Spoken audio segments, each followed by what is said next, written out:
and gentlemen. Now we've seen all the action out on track, I think it's time to get the drivers up here. So we have Lewis and Tony come and take a few questions and explain just whether that was as much fun as it looked. Lewis doesn't want to take his eyes off the television. Nice shifting technique, Lewis. You've not shifted for a long time. Over 3 days.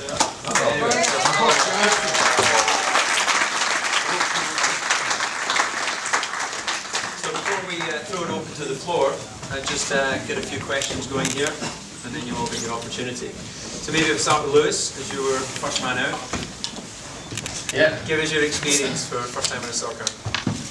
Well, it was definitely good that I got to go out in the F1 car. I think just to kind of get an idea of where the track went, and the track is absolutely fantastic. It feels like a real classic. You know, it just feels historic when you're driving around. It's one of they don't make tracks like that nowadays. When they build them for one surface, they don't build them like this anymore, I don't think.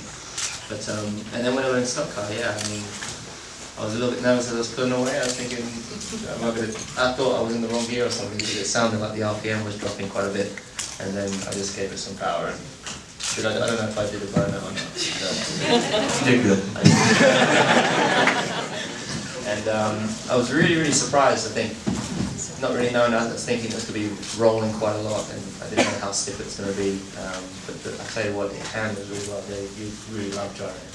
It's absolutely fantastic. And the shifting and the engine and the way it's pulling through the RPM was fantastic. Well, it's certainly not ideal conditions out there for you, having changeable weather, but it looked like you got to grips with things pretty quickly. So what was can you make any form of comparison? You know, we're just watching you drifting the car off the turn there. Is there any form of comparison you can make to your regular ride?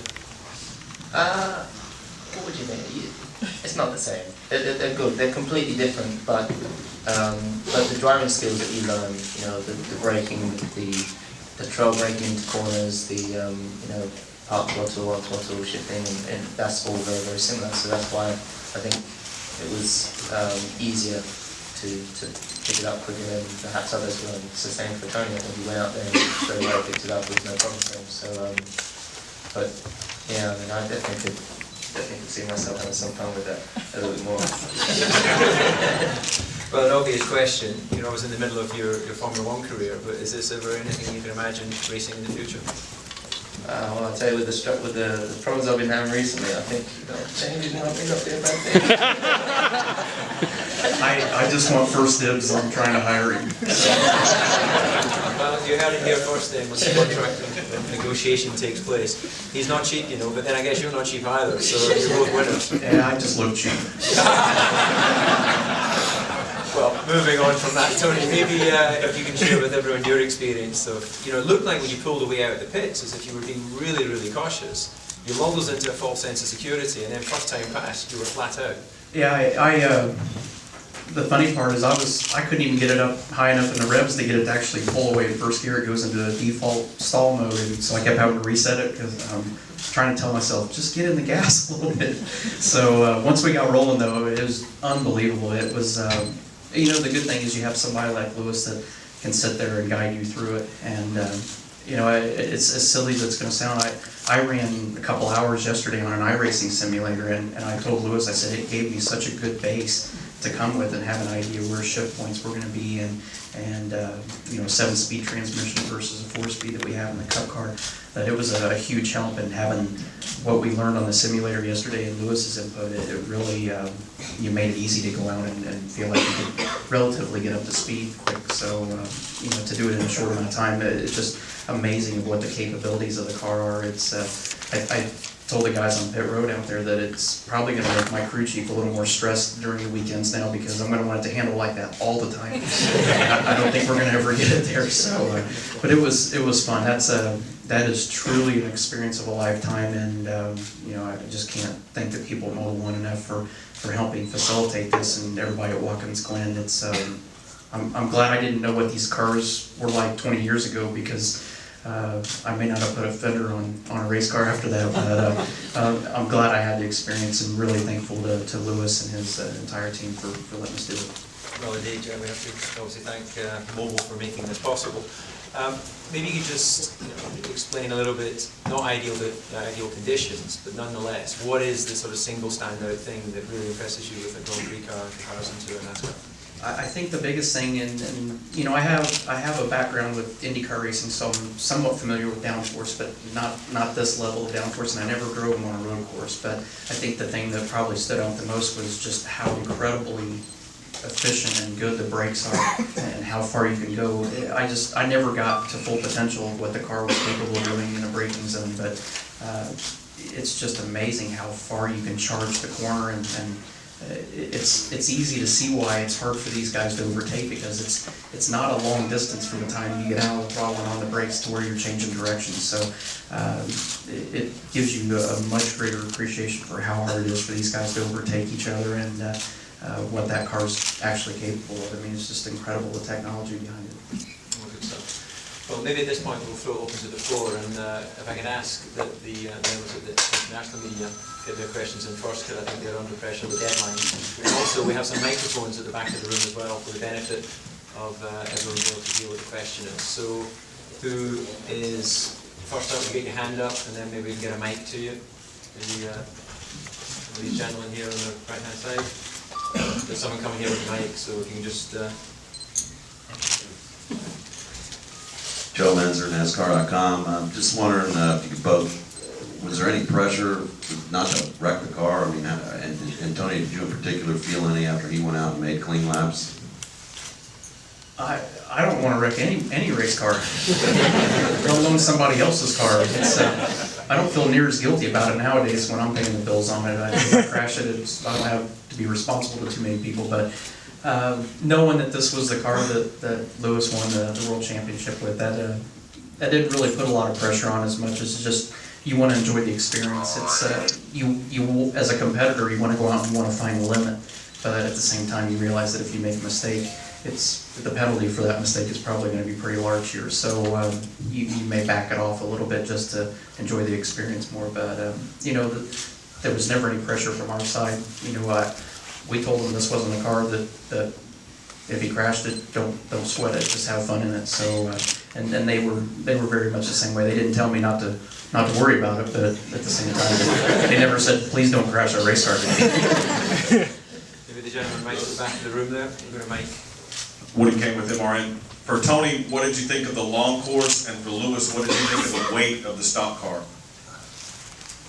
Well, the weight, I was trying to calculate the weight before, because you do everything in pounds here, we do it in kilos, and it's I think I've measured it, I think it's 3 times the weight of a Formula 1 car. But it actually doesn't feel that heavy. I think the brakes were surprisingly very, very good. Tony was telling me where they usually brake in the drive, and I don't think I was braking too far away from it with the damp conditions. I was braking early thinking, you know, this car's not going to stop. In actual fact, I could brake quite a lot later. So, you know, and whilst on the TV it looks like I'm drifting all the time, I didn't feel like I was always drifting in the car. I felt it had quite a stable rear end, so I was able to pick up the power, and the grip was quite cool, quite good through all the corners. I enjoyed the long course. That's you know, I'd never been around it till today, and I told Brett Bodine when we got out of the car after our setup runs that I would really, I would like the opportunity to see us have a shot at running the long course. I think it would create more passing opportunities for sure, and like Lewis said, it's just such a historic racetrack, and there are some really cool corners down there that we don't get a shot to run on a Cup weekend. Tony, Tom Jensen from Speed.com. On a scale of 1 to 100, how much were you on it? Were you at like 75% of the car's limit, 95% of the car's limit? And if you were going to do this full time, how long would it take you to get to the point where you were fully up to speed on it? Well, the first thing I'd have to do is lose about 25 pounds right off the bat. I would actually have to go and work out in a gym again. But what I think the limit is probably, the reality of it's probably further than what I still imagine it is.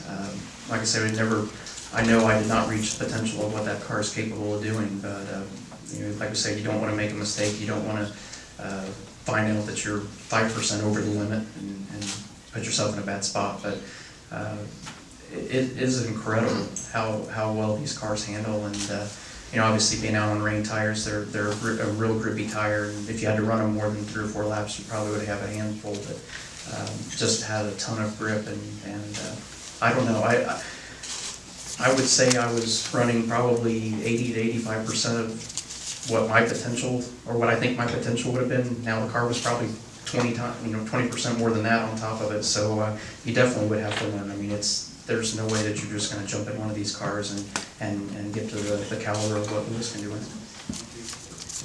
The lady at the front there, can you just pass the mic Clancy Lang, Sirius XM NASCAR Radio. What really stood out is the pure joy of both of you, Lewis taking pictures and the engineers showing off their cars. And I wonder, now that you've come back in, if you, as you watch each other race, now that you've been in the cars, have questions for each other in retrospect after having gone out on the cars, or a reflection or a question of the other driver.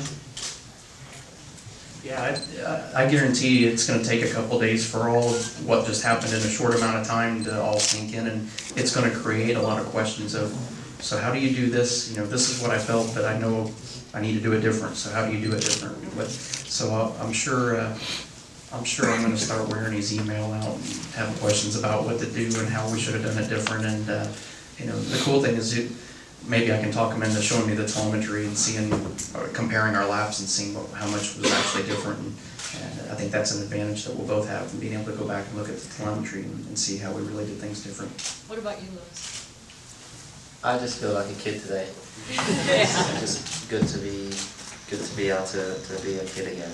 It's like when I used to go go-karting, we used to have so much fun. And whilst driving a Formula 1 car is very fun, it's the competitive side of it's so serious.